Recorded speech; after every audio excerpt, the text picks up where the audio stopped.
Bonjour à tous et bienvenue dans cette nouvelle vidéo. Je suis très content de t'accueillir, de vous accueillir si vous êtes plusieurs pour ce nouveau sujet. Je voudrais te parler d'un sujet important, à savoir pourquoi les gens sont aussi négatifs. Pourquoi est-ce qu'on focalise tous sur le négatif? Pourquoi est-ce que ce qu'on nous présente à la télé, au cinéma, on a toujours des scénarios de plus en plus trash, de plus en plus gore, avec du sang, des meurtres, tout ça. Bref, c'est franchement dégueulasse quoi. Tu te demandes certainement toi aussi pourquoi on n'a pas créé le journal du bonheur, pourquoi les infos sont pas un peu plus gaies et pourquoi il n'y a pas plus de films sur le bonheur qui cartonnent.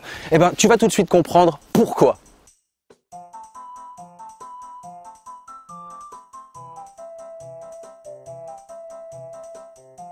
Je sais pas si t'as fait attention, mais on a changé un petit peu de décor là, tu vois, c'est sympa.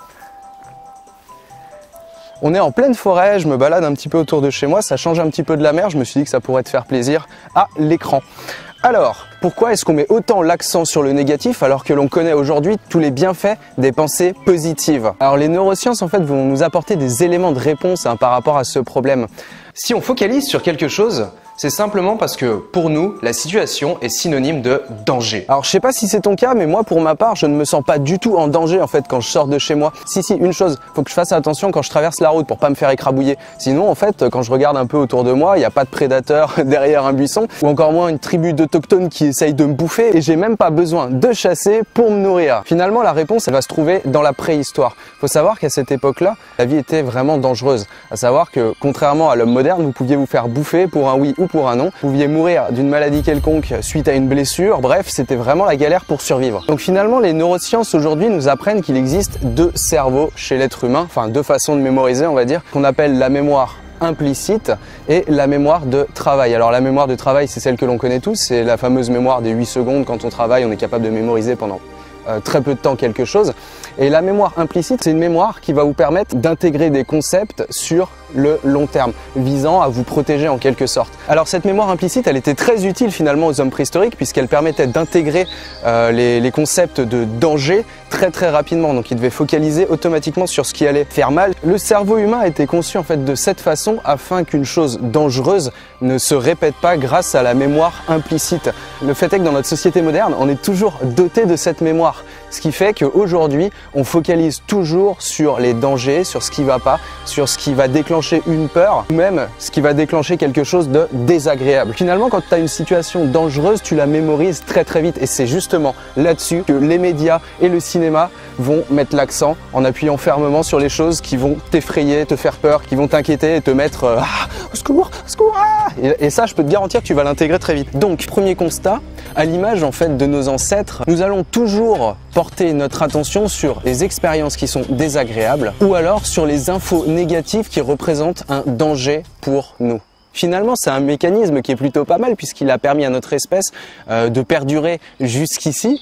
Sauf qu'aujourd'hui, on peut vraiment se poser la question de savoir si ce mécanisme est toujours approprié. Sincèrement, je pense pas du tout, tu vois. Alors personnellement, on préférait, tu vois, me gaver de positif. Alors ce que nous apprennent aussi les neurosciences, c'est comment on fait finalement pour passer, comme on l'a dit tout à l'heure, d'un événement positif qui passe dans une mémoire de travail à un événement positif qui passe dans une mémoire implicite.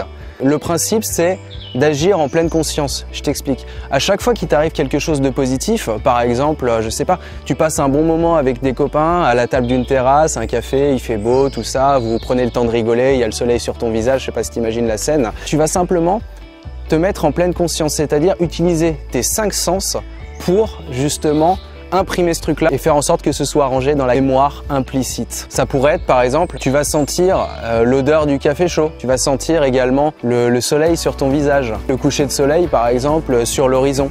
Tu vas entendre, je sais pas, la super musique du bar. C'est une chanson des Pink Floyd que tu adores. Tu vas sentir également le goût du sucre dans ta bouche, puisque ton café, tu l'adores bien sucré. Et enfin, tu vas ressentir la tape de ton ami sur ton épaule. Et là, je te garantis que tu vas intérioriser tout ça beaucoup plus rapidement et justement cet événement positif va être intégré dans ta mémoire implicite à ce moment-là. Ça t'est arrivé certainement des centaines de fois, même des milliers, voire des milliards de fois de passer des bons moments. Mais à partir du moment où tu n'es pas en pleine conscience, tu peux pas intégrer profondément au fond de toi les sensations qui y sont attribuées. Et ta mémoire implicite, elle fonctionne exactement comme cela. Donc tu le sais maintenant, les dangers, toutes les choses négatives vont être intégrées dans ta mémoire implicite. Ça, de toute façon, tu ne peux rien y faire.